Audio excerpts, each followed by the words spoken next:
Hola, en este video hablaremos acerca de Francis Bacon y el Novum Organum. Los integrantes del trabajo son Paulina Holguín, Javiera Chaparro y William Valdés. Comencemos. Biografía. Francis Bacon es un reconocido filósofo, político, abogado y escritor inglés que vivió entre los años 1561 y 1626. Es considerado el padre del empirismo científico y filosófico. En el año 1620 escribe y publica su principal obra, titulada Indicaciones relativas a la interpretación de la naturaleza, más conocida como Novum Organum, en contraposición al Organum de Aristóteles. Estudió en el Trinity College de Cambridge y en 1576 ingresó en el Gray's Inn de Londres para estudiar leyes. Bacon ostentó cargos políticos y nobiliarios. Fue barón de Verulam, primer vizconde de Saint Albans y canciller de Inglaterra. Fue un célebre pensador de la Edad Moderna, periodo comprendido entre la invasión turca de Constantinopla en el año 1453 y la Revolución Francesa en 1789. Novum Organum. En su obra Novum Organum indica la manera correcta, a su parecer, en la que las personas podían adquirir conocimiento de forma natural. Esta revirtió la metodología aceptada de la ciencia. En ese entonces era aceptado el modelo científico de Aristóteles, quien, recordemos, abogó por la aplicación de reglas universales, conocidas de antemano, a instancias específicas para determinar su significado científico. Sin embargo, Bacon abogó por un nuevo empirismo, observando la naturaleza en todas sus manifestaciones para deducir nuevas reglas o principios hasta ahora desconocidos. El Novum Organum se divide básicamente en dos partes. La primera consta de una crítica a la filosofía y sus prejuicios, mientras que en la segunda aborda su propuesta para construir una nueva ciencia. Aunque su trabajo no fue un precursor necesario de ninguno de los triunfos de otros pensadores, fue, sin embargo, una expresión singular e influyente de una tendencia cultural crucial del siglo XVII, una que informó tanto la historia de la ciencia como la ilustración filosófica más amplia del siglo siguiente. El propósito de la ciencia. Bacon pensaba que la ciencia debe disponer de un objetivo práctico. El claro propósito es la transformación de la naturaleza para ponerla al servicio del hombre, y así contribuir al desarrollo de la sociedad. Consideró que era necesario que la filosofía generara beneficios en la vida cotidiana, y que toda aquella doctrina del pensamiento que se quedara en el ámbito académico resultaba estéril. Su crítica a la filosofía. Francis Bacon es reconocido como el auténtico progenitor del materialismo inglés y en general de las ciencias experimentales de los tiempos modernos, y esto podría verse reflejado en su obra Novum Organum. Todo iniciará con una crítica que hace hacia la ideología medieval, en donde encontramos la escolástica y la teología. Atacó principalmente la lógica deductiva de Aristóteles, la cual solo era útil para la disputa verbal, pues no era un real aporte al progreso del conocimiento científico. Bacon dice que estas formas de pensamiento no son afines con el trabajo de las ciencias, debido a que formarán prejuicios, concepciones y representaciones falsas sobre la naturaleza. Por tanto, para hacer verdadera ciencia, debía desecharse toda noción preconcebida del mundo, es decir, deshacerse de aquellos obstáculos que impedían que se pensara en una filosofía de la naturaleza más realista y verdadera. Destrucción de los ídolos. Bacon denomina ídolos a aquellos obstáculos que evitan el hacer ciencia verdadera, impiden el progreso y esterilizan toda búsqueda de la verdad. Son prejuicios que se establecen en el espíritu humano. Se distinguen cuatro formas de idolatría distintas. 1. Los ídolos de la tribu. Corresponden a los prejuicios que resultan de uso común entre todas las personas que forman parte de una misma sociedad. 2. Los ídolos de la caverna. Proceden del temperamento personal, de la educación y las experiencias particulares de cada individuo. 3. Los ídolos del fuero. Son aquellos prejuicios relacionados con un mal uso del lenguaje, llevando a un conocimiento impreciso de la realidad. 4. Los ídolos del teatro. Son aquellas premisas, principios, ideologías o filosofías que inducen a demostraciones deficientes. Como se puede observar, lo común de los ídolos es que producen errores, confusiones y dudas. Para Bacon, esta etapa anterior es fundamental dentro del conocimiento, porque es necesario destruir los ídolos y llegar a un estado cero, para desde ese punto volver a construir todo aprendizaje. Construcción de una nueva ciencia.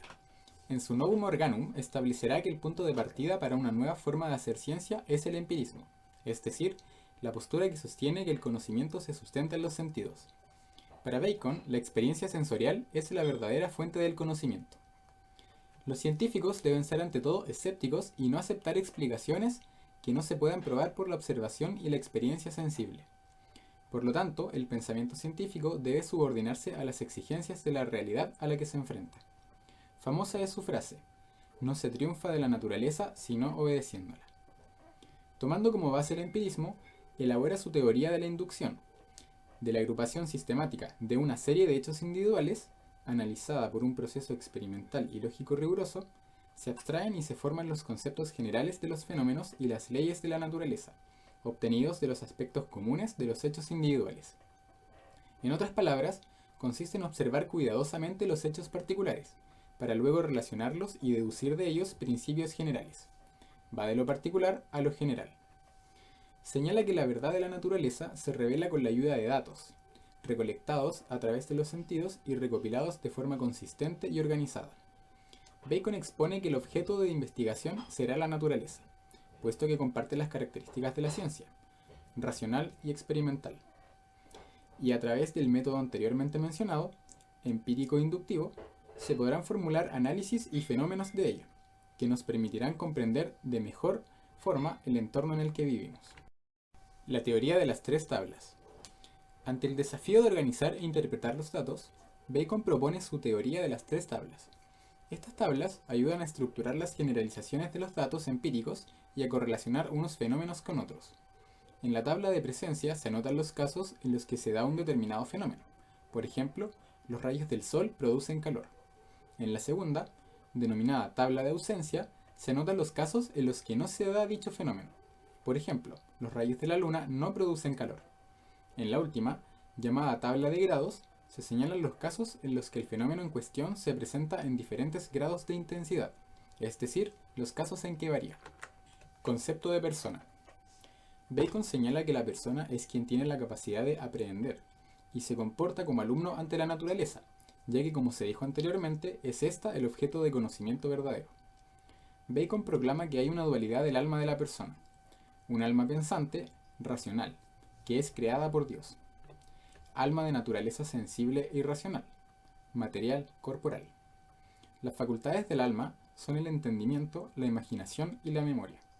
Estas tres serán importantes en el desarrollo del conocimiento, pues se necesita del entendimiento para comprender los estímulos percibidos de la naturaleza, mientras que gracias a la imaginación se logra la abstracción de ideas. Por su parte, la memoria será importante para recordar todo lo aprendido y no olvidarlo. Aporte a la psicología. El aporte que realiza Bacon en la psicología tiene que ver no con una concepción de la persona humana, sino que con una epistemología, el empirismo, que daría carácter científico a la ciencia, a través de la inducción. Para Francis Bacon era de gran importancia analizar y descubrir aquello que pudiera mejorar la calidad de vida de las personas, cuya real funcionalidad se aprecia en los resultados que obtienen las mismas personas. Si bien el trabajo de Bacon es incipiente y no está bien pulido, destaca por ser una expresión pionera y entusiasta de que el hombre, al introducir la inducción como fundamental parte del método científico, puede revelar los secretos de la naturaleza y así dominarla. Referencias bibliográficas. Ocupamos como fuente primaria el Novum Organum de Francis Bacon y como fuente secundaria el libro Historia de la Filosofía de Julián Marías. El resto de las fuentes fueron páginas de internet, en las cuales encontramos los siguientes artículos. Francis Bacon, biografía, filosofía, aportes y obras, del sitio web lifeder.com. Francis Bacon, de la página biografiasyvidas.com. Edad moderna, del sitio web historiando.org. Francisco Bacon, de la página filosofía.org. Bacon y los ídolos, del sitio web diariodealmeida.es. Los ídolos de Francis Bacon, de la página infoculturaldigital.blogspot.com. Francis Bacon, del sitio web bibliotecadigital.ilse.edu.mx.